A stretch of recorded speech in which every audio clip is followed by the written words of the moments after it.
This video may contain spoilers for The Last of Us Part 2, subtly and indirectly. This is what I call a video game. Everything about it is sublime.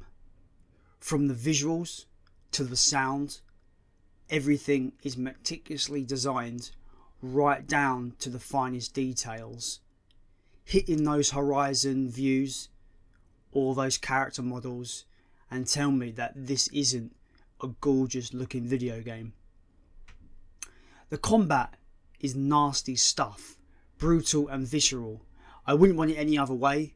I think if this game was a PG-13 game, it wouldn't have the same effect as the ultra violence that you wade through in The Last of Us Part 2. It's a definite enhancement over the original game. Some of the most exciting and satisfying stealth mechanics I've played since the first game. If it ain't broke, don't fix it, build upon it, and that's exactly what Naughty Dog have done here. The biggest contention when it comes to this game has been about the story and how they've handled characters. I don't have any contention with the story.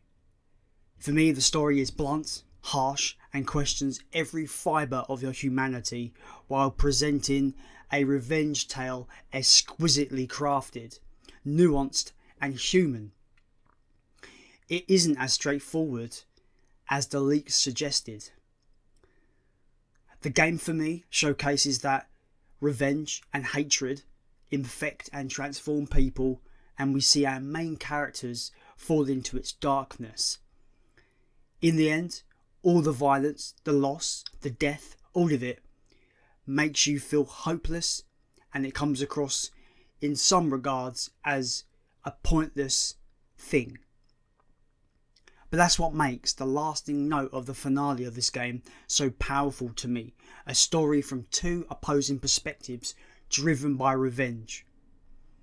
Revenge is a ripple effect in this game with unmeasurable consequences. It turns people ugly, and Ellie's realisation of this at the climax of this game is what I love most about the story presented here. Naughty Dog doesn't shy away from the harsh realities of the story they have told, and it's exceptionally well pieced together.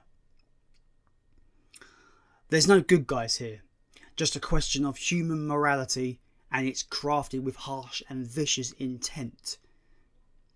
I don't understand how it's the worst story in gaming.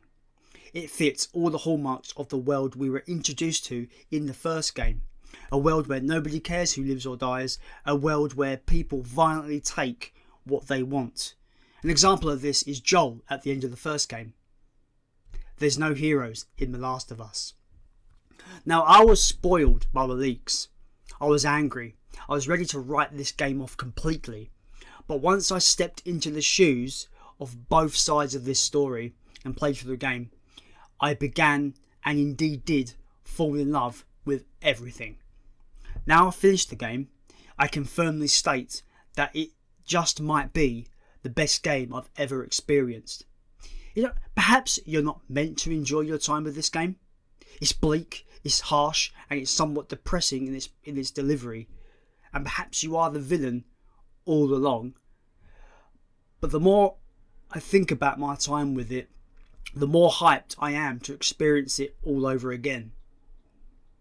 In 2013, we got the best game of the 7th generation in The Last of Us. In 2020, we get the best game of the 8th generation with its sequel, The Last of Us Part 2. The perfect sequel to the perfect video game. It's outstanding. Discussions will be debated about the story here for years to come.